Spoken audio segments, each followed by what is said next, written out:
जय हिंद साथियों, कैसे हैं आप सभी लोग। आशा करती हूँ अच्छे होंगे। मिशन वर्दी चैनल पर आप सभी लोगों का हार्दिक स्वागत है। साथियों, जैसा कि कल की क्लास आपकी संविधान सभा की क्लास थी, डेमो क्लास थी आपकी। मुझे कमेंट सेक्शन के माध्यम से पता लगा था कि आपने मेरी क्लास को बहुत सारा प्यार दिया, तो उसके लिए बहुत बहुत धन्यवाद। और इसी तरह अपना प्यार बनाए रखें।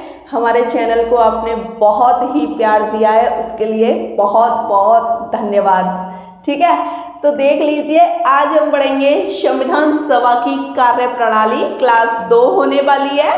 कल की क्लास में थोड़ा बहुत समझाया था, आज डीपली आपको समझाऊंगी और गारंटी लेती हूँ कि जो भी समझाऊंगी अच्छे से समझाऊंगी, मन से समझाऊंगी। आप भी क्लास में अगर बैठे हो, क्लास ले रहे हो, तो प्रिपेयर होके बैठना, अपने दिमाग को प्रिपेयर करना इस चीज़ को लेकर कि भाई बस क्लास अच्छे से लेनी है। क्योंकि जब हमारा दिमाग ही स्टेबल नहीं होता तो चीज़ें हमारे समझ नहीं आती हैं। और ये जो चैप्टर है रटने वाला नहीं है। अब बहुत सारे लोग इसको रटते हैं कि ये अनुच्छेद रट लिया, इनको रट लिया। हिस्ट्री के रूप में आप किसी भी चीज़ को नहीं पढ़ते हो तो फिर रटना ही होता है ना। वो भी एक गलत बात नहीं है। आप रट रहे हो चीज़ों को, आपको अभी मतलब इतनी जानकारी नहीं है, लेकिन जानकारी हो जाएगी, आपको परेशान नहीं होना है। ठीक है, तो संविधान सभा की क्लास 2 होने वाली है, अच्छी तरीके से पढ़ना है हमको। जैसा कि कल की क्लास में मैंने आपको बताया था, सुन लीजिए कल की क्लास में क्या बताया था मैंने, कि संविधान बनना इतना आसान नहीं था। अब इतना आसान कुछ लोग समझते हैं कि कैबिनेट मिशन आ गया था 1946 ईस्वी में। जब कैबिनेट मिशन आया तो वोटिंग हो गई, सारे बिल पास हो गए और इतने लोगों ने वोट किया, दूसरे तीसरे दिन बन गया संविधान। संविधान बनना इतना आसान नहीं था। हम लोग पहले गुलाम थे। 15 अगस्त 1947 ईस्वी में तो हम लोग आज़ाद हुए, हम लोगों को आज़ादी मिली। ठीक है, वो एक अलग बात थी कि ब्रिटेन में सरकार चेंज हो गई थी, इटली की सरकार हो गई थी, तो कैबिनेट मिशन आ गया और उस सरकार ने काफ़ी हमारी मदद की। क्योंकि इटली खुद चाहता था कि भारतीयों के लिए एक अलग संविधान होना चाहिए। इटली से पहले चर्चिल था ब्रिटेन का प्रधानमंत्री, वो कभी नहीं चाहता था कि हम लोग आज़ाद हों, वो हमेशा चाहता था कि हम लोग अंग्रेजों की गुलामी करें। ठीक है, क्योंकि वो कट्टरवादी था। अब बात आ जाती है कि संविधान बना, अच्छी बात है, लेकिन क्यों बना, क्यों इसकी आवश्यकता पड़ी, और संविधान की डेफिनेशन क्या है। संविधान निर्माण जिन लोगों ने किया, चलो ठीक है किया, लेकिन निर्माण करने के साथ साथ उसके क्या क्या प्रयास रहे, ये सब कुछ जानना बहुत ही महत्वपूर्ण है। ठीक है, एक और चीज़ बता देना चाहती हूँ कि जैसा कि हम लोग उनकी गुलामी कर रहे थे, सेकेंड वर्ल्ड वॉर हुआ था, हम लोग हमेशा उनसे बोल रहे थे कि हमको आज़ादी दे दो, आज़ादी दे दो। वो हमारी बातों को कान से उतार रहे थे कि हाँ दे देंगे, दे देंगे, परेशान ना हो, दे देंगे। अंग्रेज बोलते थे कि हाँ हम आपको आज़ादी दे देंगे, लेकिन सेकेंड वर्ल्ड वॉर होने ही वाला था तो अंग्रेजों ने बोला भारतीयों से कि हम आपको आज़ादी देंगे, आप हमारा सेकेंड वर्ल्ड वॉर में दे देना साथ। लेकिन भारतीयों ने बोल दिया हम आपका साथ नहीं देंगे, हमको चाहिए पहले आज़ादी, आज़ादी दोगे तो साथ लोगे। अंग्रेज बोले हाँ दे देंगे आज़ादी। वो हमको लॉलीपॉप दिखाने लगे, वो हमको लालच देने लगे, प्रस्ताव पे प्रस्ताव लाने लगे। अगस्त प्रस्ताव को ले आए, क्रिप्स मिशन को ले आए, है ना।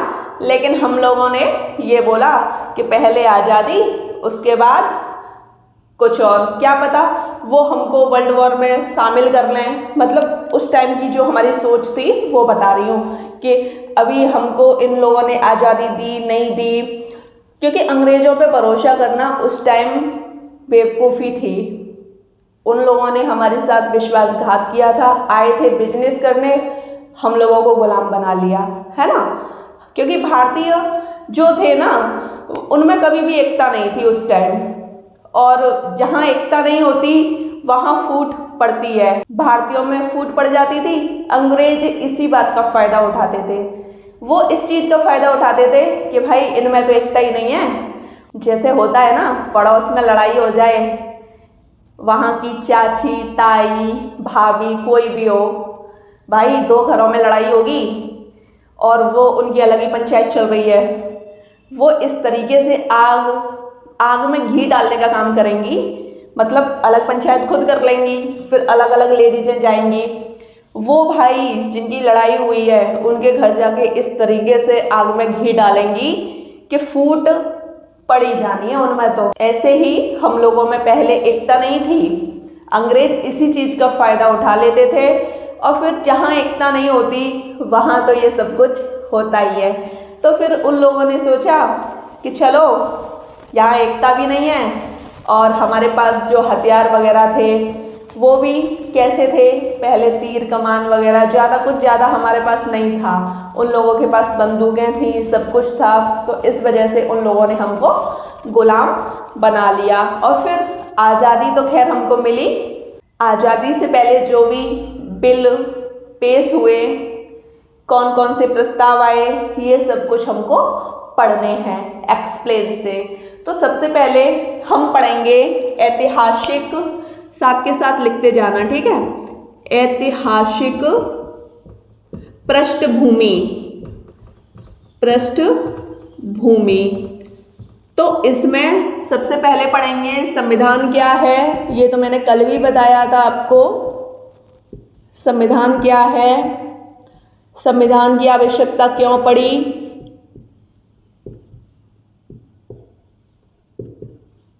संविधान की आवश्यकता क्यों पड़ी,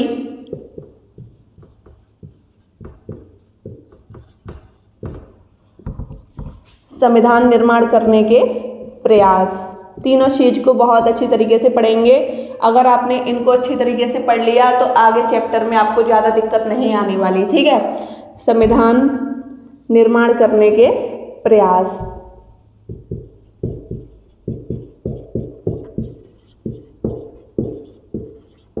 ठीक है। अब आपको तो ये पता है संविधान क्या है, कल बताया था ना कि संविधान एक ऐसा दस्तावेज है जहां पर शासन व्यवस्था को संचालित किया जाता है। कल एग्जाम्पल मैंने स्कूल का दिया था, आज एग्जाम्पल आपको मैं एक देती हूँ कंपनी का। जैसे कि कंपनी का जो मालिक होता है वो जो रूल्स एंड रेगुलेशन देगा वही तो हम लोग फॉलो करेंगे अगर हम उस कंपनी में काम कर रहे हैं तो, है ना। और बात कर लेते हैं कौशल विकास योजना की। भाई प्रधानमंत्री की अगर कौशल विकास योजना है तो प्रधानमंत्री जो भी रूल्स एंड रेगुलेशन हमको देंगे, हमको उन्हीं पे तो काम करना पड़ेगा।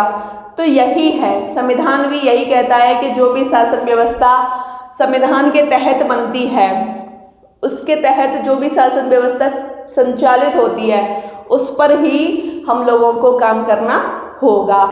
संविधान में एक शब्द आया है शासन। अब जो आपकी जो शासन व्यवस्था होती है वो 3 प्रकार की होती है, विधायिका, दूसरी है आपकी कार्यपालिका और तीसरी है आपकी न्यायपालिका। इन्हीं तीनों से संविधान चलता है। अगर इनमें से एक भी कम है तो वहाँ संविधान नहीं होगा, ठीक है। इन तीनों से संविधान चलता है। अगर इनमें से एक भी चीज, एक भी शब्द कम है ना, मतलब इसको हटा दो विधायिका को, तो संविधान नहीं चलेगा उस देश का, ठीक है। देखो ये जो विधायिका क्या होती है, विधायिका होती है जहाँ कानून का निर्माण हो, ये कानून बनाती हैं, ठीक है। विधायिका कानून बनाती है। एग्जाम्पल में संसद आपकी क्या बनाती है, कानून। आप लिख लेना, विधायिका वो होती है जो कानून बनाती है, उसी को बोलते हैं विधायिका। अब एग्जाम्पल में संसद,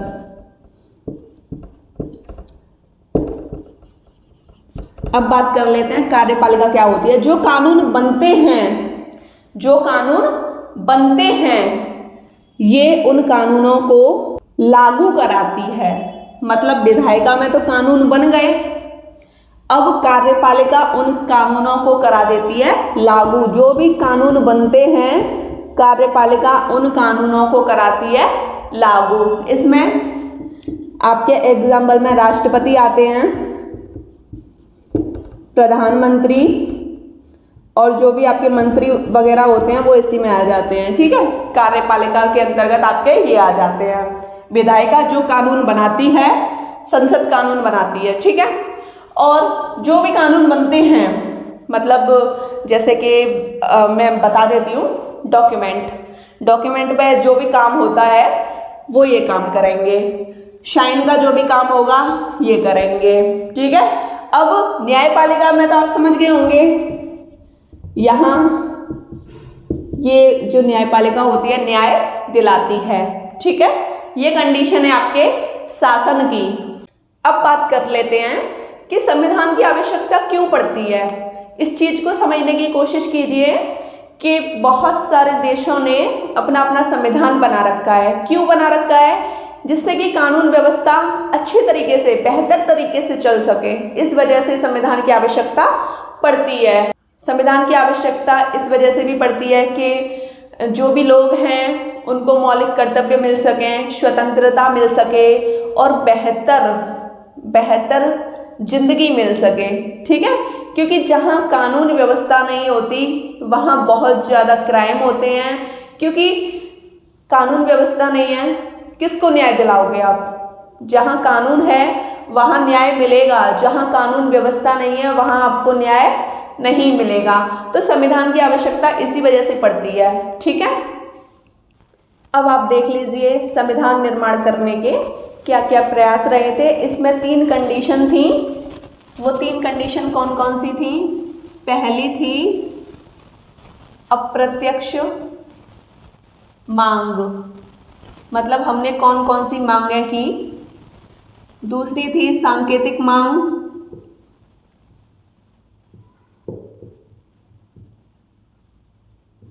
और तीसरी मांग थी आपकी प्रत्यक्ष मांग। देखो कल की क्लास जिन्होंने भी ली है वो तो समझ गए होंगे कि ये तीनों कंडीशन क्या है ना। जिन्होंने क्लास नहीं ली वो आज की क्लास में अच्छी तरीके से समझ जाएंगे। इस चीज़ को पढ़ने से पहले मैं आपको बता दूं कि भारत में अंग्रेजों ने शासन किया था। ऐसा नहीं है कि अंग्रेज पहले ही थे, अंग्रेज आए तो व्यापार करने के माध्यम से थे। इस कंडीशन से पहले मैं आपको बता देना चाहती हूँ कि अंग्रेज भारत में क्या करने के लिए आए थे? व्यापार करने के लिए आए थे।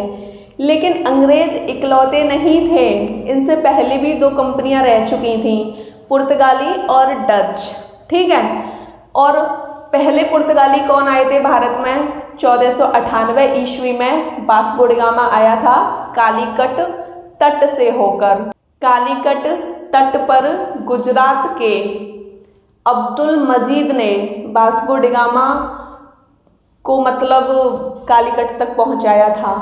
जब वास्को डी गामा कालीकट पहुंच गया, और ये अब्दुल मजीद कौन था? ये व्यापारी था। ठीक है, अब वास्को डी गामा पहुंच गया कालीकट, तो वहाँ के जो राजा थे जमोरिन, उन्होंने वास्को डी गामा का जोरों शोरों से किया था स्वागत। अब आपने ये कंडीशन समझ ली कि पहला जो पुर्तगाली आया था वास्को डी गामा आया था। दूसरे नंबर का पुर्तगाली कौन आया था? दूसरे नंबर का पुर्तगाली था आपका पेड्रो अल्वारेज कैब्रल। ठीक है, फिर तीसरी बार वास्को डी गामा आया था। वास्को डी गामा को द्वारा भेजा था क्योंकि वो भारत से अच्छे खासे मसाले ले गया, और वहाँ जाके बता रही हूँ मैं आपको, वहाँ जाके उसने बहुत मुनाफा किया। तो वास्को डी गामा को फिर से भेजा गया कि जाओ और भारत को लूट के लेके आओ। ठीक है, ये तो मैं आपको बता रही हूँ। फिर ये कंडीशन आपको समझ आ गई। अब बात कर लेते हैं पुर्तगालियों की जो पहली कोठी थी वो कहाँ स्थापित की गई थी? कोचीन में। कहाँ पर? कोचीन में। अब इससे आगे हम इसको थोड़ा देख लेंगे। हमने पुर्तगालियों के बारे में अच्छे तरीके से पढ़ लिया। एक और कंडीशन बता दूं कि पुर्तगाली के बाद डच आए, डच के बाद आपके फिर अंग्रेज आ गए। ठीक है, तो देख लीजिए सबसे पहले अप्रत्यक्ष मांग किसने की? कल की क्लास में भी बताया था, आज की क्लास में देख लीजिए। सबसे पहले जो अप्रत्यक्ष मांग की थी वो 1895 ईस्वी में बाल गंगाधर तिलक ने की थी। किसने? बाल गंगाधर तिलक ने की थी अप्रत्यक्ष मांग सबसे पहले। ठीक, यहाँ तक समझ आ गया। और इन्होंने एक बिल पेश किया, बाल गंगाधर तिलक ने एक बिल पेश किया, प्रस्तुत किया। उस बिल का नाम था स्वराज्य विधेयक। अब आप कहोगे ये स्वराज विधेयक क्या है? बताती हूँ। होम रूल सुना होगा, होम रूल। इसका मतलब है, स्वराज्य का मतलब है कि जो संविधान होगा, जो भी कानून होंगे, जो भी व्यवस्था होगी, वो भारतीयों द्वारा ही संचालित की जाएगी। इसमें ब्रिटेन का बिल्कुल भी हस्तक्षेप हम लोग नहीं लेंगे। स्वराज्य का मतलब ये है। ठीक है, ये समझ आ गया। स्वराज्य का मतलब आप समझ गए कि इसका मतलब होम रूल है। होम रूल का मतलब होता है अपना शासन। इसका अर्थ लिख लेना। इसका स्वराज्य का मतलब होता है आपका अपना शासन। ठीक है, ये आपके अप्रत्यक्ष मांग में चल रहा है। अब दूसरी मांग 1906 ईस्वी में दादा भाई नौरोजी ने की। दादा भाई नौरोजी ने की थी, अप्रत्यक्ष रूप से ही मांग की थी। और इन्होंने सबसे पहले स्वराज्य शब्द का प्रयोग किया था। ठीक है, सबसे पहले स्वराज्य शब्द का प्रयोग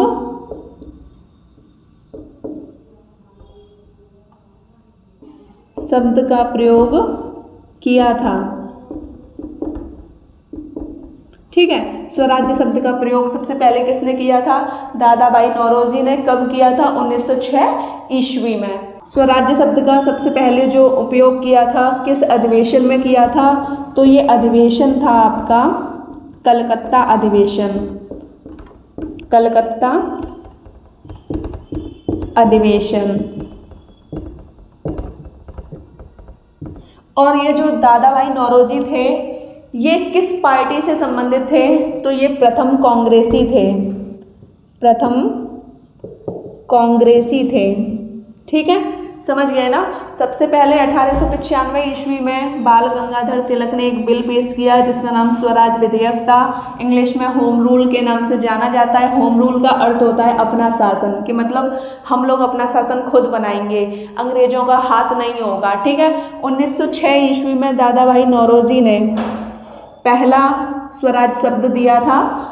किस अधिवेशन में? कलकत्ता अधिवेशन में। और ये कौन थे? प्रथम कांग्रेसी थे। दादा भाई नौरोजी ने कलकत्ता अधिवेशन में 4 प्रस्ताव पेश किए थे। वो 4 प्रस्ताव कौन कौन से हैं? पहला है बहिष्कार, ये दूसरा है। ठीक है, पहला है स्वराज्य, दूसरा बहिष्कार। स्वराज्य को होम रूल के नाम से जानते हैं। इसका अर्थ है अपना शासन। ठीक, तीसरा है राष्ट्रीय शिक्षा।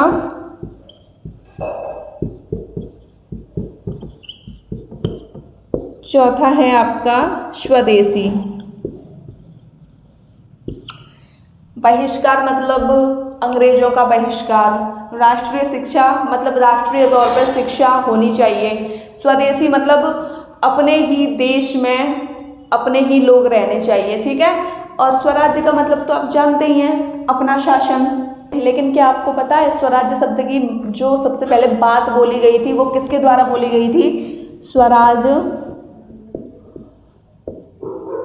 स्वराज की जो बात की गई थी वो किसके द्वारा की गई थी? की बात किसके द्वारा की गई? स्वामी दयानंद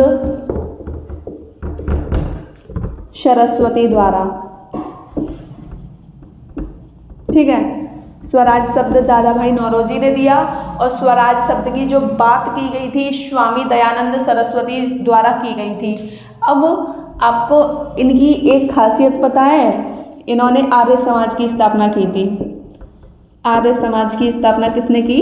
स्वामी दयानंद सरस्वती ने कब की थी? 1975 ईस्वी में। कहाँ पर की थी? बम्बई में। ठीक है, ये क्वेश्चन बहुत बार पूछा गया है पेपर में कि आर्य समाज की स्थापना किसने की? स्वामी दयानंद सरस्वती ने। कहाँ पर की? बम्बई में। किस सन में की? 1975 ईस्वी में। अब हमने अप्रत्यक्ष मांगों को पढ़ लिया, हमने अंग्रेजों के सामने इन मांगों को रखा, लेकिन अंग्रेजों पर कोई भी असर नहीं हुआ। अब पढ़ेंगे हम सांकेतिक मांग के बारे में। तो देखो 1922 ईस्वी में महात्मा गांधी ने सांकेतिक मांग की। महात्मा गांधी ने सांकेतिक मांग की 1922 ईस्वी में। ठीक है, पूछ लिया जाता है क्वेश्चन कि बताइए महात्मा गांधी ने 1922 ईस्वी में कौन सी मांग की? तो आप बताओगे सांकेतिक मांग। ठीक है, यहाँ तक आपको अच्छी तरीके से क्लियर हो गया। अब इन्होंने एक कथन दिया था महात्मा गांधी ने इस मांग में। इनका जो कथन है वो क्या है? स्वराज्य भारतीय लोगों की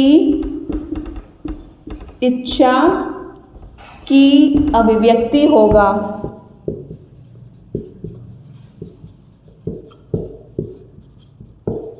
न कि ब्रिटिश द्वारा दिया गया उपहार। ठीक है, इसमें बोला गया है इस कथन में कि जो आपका स्वराज शब्द है, स्वराज्य से ही समझ जाइए अपना शासन। ठीक है, जो स्वराज्य है वो भारतीय लोगों की इच्छा से होगा। ऐसा नहीं है कि ब्रिटिश अगर उनको मिल भी जाता है, अगर उनकी मांगों के अकॉर्डिंग ये प्रस्ताव पेश हो जाता है, ये पारित हो जाता है, तो मतलब भारतीयों की इच्छा के विरुद्ध नहीं होगा, उनकी इच्छा की अभिव्यक्ति होगा। ठीक है, समझ गए ना? ये ब्रिटिशों का उपहार नहीं होगा, हमको गिफ्ट के रूप में नहीं चाहिए। भाई हमारा भारत हमारा है तो हमको अपना ही भारत चाहिए। ऐसा नहीं कि इन लोगों ने हम पे किया राज, फिर बाद में बोलने लग गए कि जाओ हमने तो आपको दे दिया गिफ्ट के तौर पे। कैसे दे दिया? आप लोग हमारे यहाँ आए, व्यापार किया, फिर आप कह रहे हो कि गिफ्ट के रूप में दे दिया। हमको गिफ्ट के रूप में नहीं चाहिए, हमको अपना भारत चाहिए। अब प्रत्यक्ष रूप से मांग किसने की? है ना, डायरेक्ट बोल दिया था इन्होंने, तो इन्होंने अप्रत्यक्ष बोला था दादा भाई नौरोजी ने और बाल गंगाधर तिलक ने, है ना, इनडायरेक्ट बोला था। और इन्होंने सांकेतिक मांग की थी, लेकिन इन्होंने डायरेक्ट बोल दिया कि हमको तो भाई संविधान चाहिए अपना, हमको तो अपना भारत चाहिए। तो मतलब किसने बोला था ये? 1934 ईस्वी में M.N. रॉय ने। इनका पूरा नाम है मानवेंद्र नाथ रॉय। ठीक है, इनका पूरा नाम है मानवेंद्र नाथ रॉय। और ये आपके मार्क्सवादी विचारक थे। पूछा जाता है ये प्रश्न पूछा जाता है पेपर में कि जो M.N. रॉय थे वो कौन थे? तो आप बताओगे मार्क्सवादी विचारक थे। ठीक है, इन्होंने डायरेक्ट बोला था कि हमको तो भाई अपना संविधान चाहिए। ठीक है, ये तीन स्थिति आपको अच्छे तरीके से दिमाग में रखनी है। फिर यहीं से सभी लोग बोलने लग गए, संविधान सभा की मांग करने लग गए कि हाँ हमको तो संविधान चाहिए। तो आपको कुछ इम्पोर्टेंट अधिवेशन भी पढ़ने हैं। जैसा कि साथियों अभी हमने जस्ट पढ़ा है 1934 ईस्वी में M.N. रॉय ने, मानवेंद्र नाथ रॉय ने स्वराज्य शब्द का प्रयोग प्रत्यक्ष रूप से किया कि भाई हमको तो अपना खुद का शासन चाहिए। ठीक है, ये कंडीशन समझ गए। फिर कांग्रेस भी बोलने लग गई कि हाँ भाई हमको तो खुद का अपना संविधान चाहिए। तो देख लीजिए कांग्रेस ने 1936 और 1937 अधिवेशन हुए थे। 1936 और 1937 में ये अधिवेशन हुआ था आपका 1936 वाला लखनऊ में, लिख लेना, लखनऊ में हुआ था आपका अधिवेशन 1936 वाला। और 1937 वाला जो अधिवेशन हुआ था ये फैजपुर में हुआ था। ठीक है, 1936 और 1937 ईस्वी में जो भी आपके अधिवेशन हुए थे, तो इन अधिवेशनों में भी बार बार यही बोला गया, मतलब बार बार संविधान निर्माण की मांग की गई। ठीक है, और इन दोनों अधिवेशनों के जो अध्यक्ष थे वो थे पीटी नेहरू, पंडित जवाहरलाल नेहरू। ठीक है, दोनों अधिवेशनों में बोला गया था कि भाई संविधान निर्माण होना चाहिए, संविधान निर्माण की मांग रखी गई। 1938 ईस्वी में आपका एक अधिवेशन हुआ था हरिपुरा में। कहाँ पर? हरिपुरा में। लेकिन यहाँ के जो अध्यक्ष वो थे नेताजी सुभाष चंद्र बोस।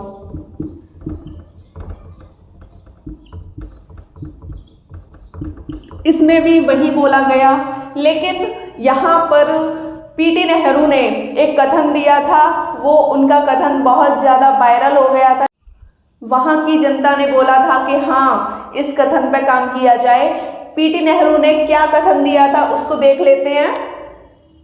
पंडित जवाहरलाल नेहरू ने जो कथन दिया था, ये उनका कथन है, इसको समझने की कोशिश करेंगे। ये इनका आधिकारिक भाषण है, आधिकारिक भाषण, ऑफिशियल है ये। ठीक है, समझ गए ना? बहुत ज़्यादा वायरल हो गया था। जैसे आज तो सोशल मीडिया पर कुछ भी वायरल कर दो, अगर वो योग्य है देखने के तो वो चीज़ आपकी बहुत ज़्यादा वायरल हो जाती है। उसी प्रकार ये जो कथन है उस टाइम बहुत ज़्यादा वायरल हो गया था। तो आप देख लीजिए, स्वतंत्र भारत का संविधान बिना किसी बाहरी हस्तक्षेप के ऐसी संविधान सभा द्वारा निर्मित होगा जो वयस्क मताधिकार के आधार पर निर्वाचित होगा। इसका मतलब है कि जो हमारा भारत होगा, खुद का भारत होगा, उसमें हम किसी अंग्रेज का साथ नहीं लेंगे, उसमें सिर्फ अपने भारतीयों का साथ होगा। मतलब कि हमें भारी हस्तक्षेप नहीं चाहिए। और ये वयस्क मताधिकार क्या होता है, इसको सुन लीजिए। जैसे कि 18 वर्ष हो जाती है और 18 वर्ष से ऊपर का वह व्यक्ति जिसका मतदाता सूची में नाम हो वो वोट दे सकता है, उसी को बोलते हैं वयस्क मताधिकार। ठीक है, अब जैसे कि आप लोग हो, आपका वोटर कार्ड है ना, ग्राम पंचायत के इलेक्शन होते हैं, आप इलेक्शन देने जाते हो ना, तो आप वयस्क मताधिकार हो। ठीक है, ये है पीटी नेहरू का स्टेटमेंट। अब जैसा कि मैं आपको बता दूं, द्वितीय विश्व युद्ध की बात आ जाती है, सेकेंड वर्ल्ड वॉर की बात आ जाती है। और आपको पता भी है द्वितीय विश्व युद्ध कब हुआ था? द्वितीय